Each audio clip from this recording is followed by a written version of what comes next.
kita melihat inflasi ini sebenarnya itu trennya menurun, Mas Erwin. Dari akhir 2019 itu semenjak COVID dia turun sampai mencapai titik nadir di bulan Agustus. Lalu pada saat itu seiring dengan kembalinya confidence pasar, inflasi naik sampai setinggi kisaran 1,6. Tapi kemudian ada pembatasan kegiatan sehingga inflasi ini turun kembali terakhir di bulan Februari di angka 1,38. Yang artinya memang dengan adanya pelemahan atau masih lemahnya sisi demand, kita melihat di bulan Maret pun mungkin akan flat secara month on month atau sedikit positif, tapi secara year on year kemungkinan besar akan sama, mungkin di angka 1,4%.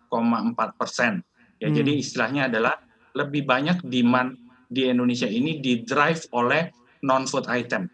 Jadi pada saat pandemi orang tetap akan makan dan minum, tapi justru untuk non-essential, non-food item seperti lifestyle spending, jalan-jalan dan lain sebagainya, ini sangat tertahan. Jadi kita melihat karena lemahnya sisi demand, maka inflasi masih akan tetap rendah di bawah ambang batas bawah target Bank Indonesia 2-4%. Saya ulang Pak Enrico ya, 1,4% untuk proyeksi Anda rilis inflasi dari BPS di hari lusa. Dan Anda katakan ini kecenderungannya trennya masih akan menurun flat. Tapi berbicara mengenai flat cenderung menurun ini dari 1,4% ini merefleksikan seberapa masih terkendalikankah inflasi kita di tengah demand yang melemah. Ditambah lagi Pak Enrico, pertanyaan berikutnya adalah satu paket sekalian. Mudik nanti dilarang Pak, mungkin akan membuat Ramadan dan Idul Fitri kali ini jauh berbeda dan akan berakhir berpengaruh ke inflasi juga. Betul. Nah, Mas Erwin, ini justru menandai bahwa meskipun headline inflation kita itu 1,4, tapi core inflation kita sebenarnya lebih tinggi daripada itu. Yang artinya demand ini sebenarnya udah mulai pulih.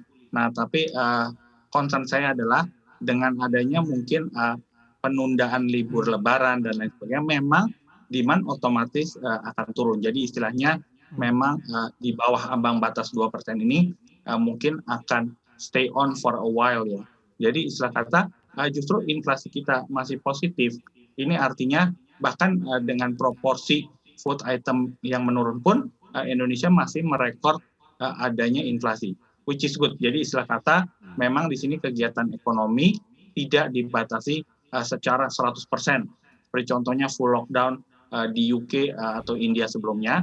Jadi istilah kata di sini kita lebih mengacu kepada striking the balance antara mengkontrol infection rates yang meningkat dan juga menjaga aktivitas ekonomi ini tetap berlangsung. Namun dampak dari inflasi ini memang masih akan muted atau rendah untuk beberapa waktu ke depannya, Mas Erwin. Install aplikasi kami CNBC Indonesia di Google Play Store dan App Store untuk mengikuti perkembangan terkini berita bisnis dan ekonomi.